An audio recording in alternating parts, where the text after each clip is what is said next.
1 second, Daniel Hartman was driving through the city, talking on his hands-free phone about contracts and deadlines, his mind already planning the next expansion of his company. The next, there was the blinding flash of headlights, the screech of tires, and a crushing impact that seemed to tear the world apart. When Daniel woke up in the hospital days later, the darkness never lifted. The doctors spoke gently, carefully choosing their words, but the message was clear: the damage to his optic nerves was irreversible. Daniel Hartman, the sharp-eyed businessman known for noticing the smallest details, would never see again. At first, he refused to believe it. He demanded second opinions, experimental treatments, anything that promised hope. But as weeks passed and the darkness remained absolute, reality settled in like a heavy weight on his chest. The man who once ruled boardrooms with confidence now struggled to pour himself a glass of water. Yet, if blindness broke Daniel's independence, it also sharpened something else: his hearing. Voices became his new way of seeing people. He learned to recognize sincerity, hesitation, kindness, and deception not through faces, but through tone, rhythm, and breath. There was only one person he worried about more than himself: his mother, Eleanor. Eleanor Hartman had always been strong, even after age began to slow her down. But Daniel's accident shook her deeply. She tried to hide it, tried to be brave for him, yet her voice trembled whenever she thought he wasn't listening. Living alone in the countryside estate, she now needed help, someone to assist her with daily tasks, medications, and companionship. Daniel knew he couldn't be there all the time. So, reluctantly, he decided to hire a caregiver. The agency sent profiles, resumes, and photographs, none of which mattered to him anymore. "Just send them in," Daniel said firmly. "I'll choose." The agent hesitated. "Sir, usually families like to review." "I'll decide by voice," Daniel interrupted calmly. One by one, the candidates arrived at his apartment. Some spoke too eagerly, their voices polished but hollow. Others sounded tired, rushed, as if this job were just another obligation. Daniel listened carefully, asking simple questions: how long they had worked as caregivers, how they handled difficult days, what they believed mattered most when caring for an elderly person. Then she spoke. Her name was Anna. Her voice wasn't loud or dramatic. It was warm, steady, and sincere, like someone who listened before speaking. When she answered questions, she didn't rush. There was kindness in her pauses, confidence without arrogance, and a calm that instantly put Daniel at ease. "When someone depends on you," Anna said softly, "you don't just care for their body. You protect their dignity." Daniel felt something shift inside him. He asked her a few more questions, testing her patience, her composure. She never faltered, even when he challenged her, asking how she would handle an irritable, lonely elderly woman. Her response was gentle but firm. "I would remind her," Anna said, "that she still matters." The decision was immediate. "You're hired," Daniel said. Anna seemed surprised. "Just like that?" "Yes," he replied. "Your voice tells me everything I need to know." Within days, Anna moved into the guest quarters at Eleanor's estate. Daniel called his mother every evening, listening closely as Eleanor described her day. Slowly, her voice changed. The loneliness faded, laughter returned. She spoke of warm meals, long conversations, and someone who treated her not like a burden, but like a person worth listening to. "She reads to me sometimes," Eleanor said one night. "Even when I don't ask." Daniel smiled in the darkness. Weeks passed. Trust grew, strong and quiet. Anna never overstepped, never asked unnecessary questions. She updated Daniel honestly, never hiding concerns, never exaggerating successes. To Daniel, her voice became a constant presence, grounding him when the world felt uncertain. Then, one morning, Daniel made a decision. He would visit his mother. He didn't tell Anna in advance. Part of him wanted to surprise his mother. Another part, one he didn't fully understand yet, wanted to meet the woman behind the voice that had brought light back into Eleanor's life. As the car drove through the countryside, Daniel sat quietly in the back seat, fingers resting on his cane. His heart beat faster with each mile. He imagined Anna in abstract ways. Not her face, but her movements, her presence, the way her voice seemed to carry warmth. When the car stopped, the driver opened the door. Daniel stepped out, breathing in the familiar scent of pine trees and fresh air. Inside the house, he heard footsteps. "Mrs. Hartman," Anna called softly. "I'm here," Eleanor replied, her voice bright with joy. Daniel's here." There was a pause. Then Anna spoke again, closer this time. "Welcome, Mr. Hartman," she said gently. Daniel turned toward the sound of her voice. And in that moment, standing in the quiet hallway of his childhood home, he felt an unexpected certainty. Whatever he was about to discover, this visit would change everything. The house felt different to Daniel the moment he stepped inside. Not because it had changed. Every familiar sound told him it hadn't, but because there was a new rhythm to it. The echo of footsteps was lighter, more careful. The air carried the faint scent of fresh bread and lavender, not the stale loneliness he remembered from before the accident. "Daniel," his mother said again, her voice trembling with joy as she reached for him. He felt her arms wrap around him, thinner than he remembered, but warm and alive. "You should have told me you were coming. I wanted to surprise you," he replied softly, returning the embrace. "I missed you." "I'm right here," Eleanor said, pulling back. "And you're standing so straight. You've grown stronger." Daniel smiled. He had learned to stand straighter because he could no longer rely on sight. Balance had become a conscious act, just like everything else. Then he sensed her, Anna, standing a short distance away. He could feel it in the way the room held its breath, in the subtle shift of air when she moved. When she spoke again, her voice was just as he remembered, but closer now, more real. "It's good to finally meet you, Mr. Hartman," she said. "Please," Daniel replied, turning slightly toward her, "call me Daniel." She hesitated for just a fraction of a second, something he noticed instantly. "All right, Daniel." They moved into the living room together. Anna guided him gently, not grabbing his arm, just letting her presence lead him. She described the steps, the furniture, the sunlight pouring through the windows, not as an obligation but as if she truly wanted him to feel included. Eleanor watched them with quiet interest. "You see," she said warmly, "she treats you the same way she treats me." Anna laughed softly. "I think everyone deserves that." As they sat, Eleanor poured tea, though Anna hovered nearby, ready to help. Daniel listened to every sound. The clink of porcelain, the soft scrape of a chair, the controlled grace in Anna's movements. She didn't rush. She didn't hover unnecessarily. Everything she did carried intention. "Anna has been wonderful," Eleanor said. "She keeps this old house alive. And she listens." "Daniel really listens." Daniel nodded. He had already known that. As the conversation flowed, Daniel asked questions, subtle ones. He asked about Anna's background, her work experience, how long she planned to stay in caregiving. Her answers were honest but restrained. She didn't embellish her past, nor did she complain.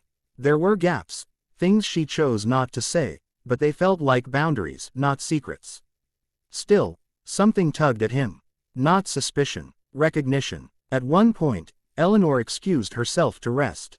The house grew quieter. Daniel and Anna were left alone in the living room, separated only by a coffee table Daniel couldn't see but sensed between them. "I hope I've been doing things the way you'd want," Anna said gently. "You have," Daniel replied. "My mother sounds happier than she has in years." "That matters to me," she said. Then, after a pause, "She reminds me of someone I loved." Daniel turned toward her voice. "Your grandmother?" "No," Anna said softly. "My mother." There was emotion there, carefully controlled, but real. Daniel didn't press further. He had learned that people revealed the most when they felt safe, not interrogated. Instead, he said, "You didn't know I was coming today." "No," Anna admitted. "I would have prepared differently." "Why?" Another pause. Longer this time. "I like to be useful," she said. Not impressive. That answer stayed with him. Later that afternoon, Daniel walked through the garden with his mother, Anna following at a respectful distance. Eleanor leaned on his arm, speaking of flowers and trees he could no longer see. Anna added details, colors, shapes, light, painting pictures with words. Daniel realized something then. Anna never described herself. She described the world. When the visit drew toward evening, Daniel felt an unfamiliar weight in his chest. He didn't want to leave, not because of the house, but because of the quiet harmony he felt here. As the driver waited outside, Daniel turned to Anna once more. "Thank you," he said, "for taking care of my mother." "It's an honor," Anna replied. Their hands brushed briefly as she helped him with his coat. In that brief contact, Daniel noticed something unexpected. Her hands were rough. Not careless, not unclean. The hands of someone who worked hard. Someone who had lived a life far from comfort. The car door closed. The engine started. As they drove away, Daniel sat silently, his thoughts racing. Something about Anna didn't align with the simple caregiver profile. Her speech, her restraint, her awareness, none of it felt ordinary. She was hiding something, and for the first time since the accident, Daniel felt a spark of curiosity, not driven by ambition or control, but by something far more dangerous. Connection. The days following Daniel's visit were a blur of thought and quiet observation. Even though he could not see, he felt everything with heightened intensity, the rustle of leaves, the cadence of footsteps, the inflection of every voice around him. Anna's voice lingered in his mind, steady, calm, and unmistakably alive with something deeper than mere professionalism. He had expected competence. What he had found was something rare, almost uncanny. A week later, Daniel made the decision. He would return, not just to visit, but to uncover the truth he couldn't yet define. He arrived unannounced, though his mother had subtly warned Anna of his coming. Daniel's cane clicked softly against the polished floors of the estate as he moved through the familiar halls. He could hear Anna bustling in the kitchen, humming a tune he didn't recognize, yet somehow felt comforting. "Daniel," Eleanor called, her voice brighter than ever. "You came back so soon." "Yes, Mother," he said, his tone gentle. "I wanted to see you, and someone else." There was a pause. Footsteps approached, measured and careful. Anna stepped forward. Daniel sensed the slight tension in the air, a subtle shift of energy he couldn't see but could feel with every nerve. In his body, he raised his hand slightly. "Anna, I want to meet you fully. Not just your voice, but the person who has brought such peace to this house." Anna hesitated. Her voice softened. I don't know if that's necessary, Daniel. "Trust me," he said firmly. "I can feel sincerity, and I feel yours." Slowly, she stepped closer. Daniel could sense her posture, tall, composed, and deliberate. Then, in a quiet moment, she removed the scarf loosely wrapped around her head, revealing her hair tied back neatly. Daniel inhaled sharply, not because of beauty, but because there was a familiarity in her presence that unsettled him in the most subtle way. "Daniel," Eleanor said softly, "there's something you should know." Anna's voice joined hers. "Yes, there's something I haven't told either of you yet." Daniel waited, listening. The room was still except for the faint hum of the air conditioner and Anna's steady breathing. "I'm not just a caregiver," Anna began. Her voice trembled slightly, betraying the calmness she had maintained for weeks.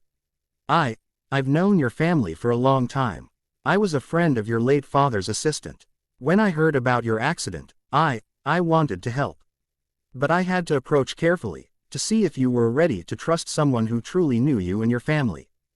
Daniel's mind raced. "You knew my father's assistant?" "Yes," Anna replied, "and I knew your mother would need someone who could care without judgment, without fear, without expectations. I wanted to make sure she would feel safe, and that you would feel peace." Daniel felt a shiver. He had assumed this was a hired caregiver, someone practical, competent, distant. Instead, she had been part of his world all along, connected to his family in ways he had never imagined. "I chose to remain unseen," she said, "because sometimes, the best help is quiet. Sometimes, the person who truly matters is the one who can listen, protect, and act without being noticed." Daniel's heart pounded. Every subtle motion he had felt, the care with which she moved, the warmth of her voice, the uncanny sense of understanding, suddenly made sense. This was not a coincidence. This was intentional. I don't know what to say," he admitted. "Say what you feel," Anna said softly. "Say it honestly." Daniel took a deep breath, listening not just with his ears but with every instinct he had developed since the accident. "I feel grateful, and I feel safe. Because of you. You have done more than care for my mother. You have healed a part of me I didn't realize was broken." Anna's voice softened to a whisper. "That is all I ever wanted." The silence that followed was not awkward, it was sacred. Daniel could hear the unspoken bond forming between them. It was trust, yes, but also understanding. He realized that sight was no longer necessary to perceive the truth of a person. Then, Eleanor stepped forward, placing a hand on Anna's shoulder. "You've given me peace, Anna. And you've given Daniel something I couldn't. Thank you." Daniel's emotions swelled. He extended his hand slowly, letting his fingers brush against hers. "I may be blind," he said, "but I see more clearly than ever now. You are remarkable." Anna smiled, a sound that carried warmth, relief, and a hint of vulnerability. "Thank you, Daniel. That means more than words can ever express." At that moment, something shifted. The atmosphere of the house, once heavy with worry and silence, felt lighter, charged with hope and connection. Daniel realized that life had offered him a gift disguised as tragedy.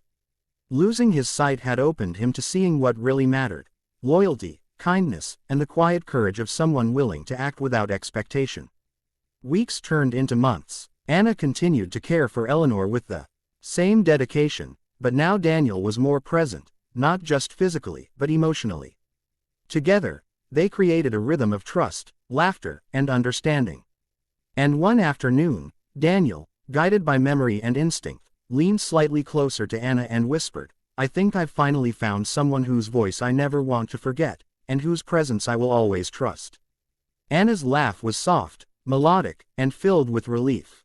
"And I think I've found someone willing to see beyond darkness, Daniel." In that quiet, sunlit living room, surrounded by the scent of tea and the hum of life, Daniel understood something fundamental. True vision does not come from the eyes, it comes from the heart. He had been blind once, yes, but now he could see everything that truly mattered.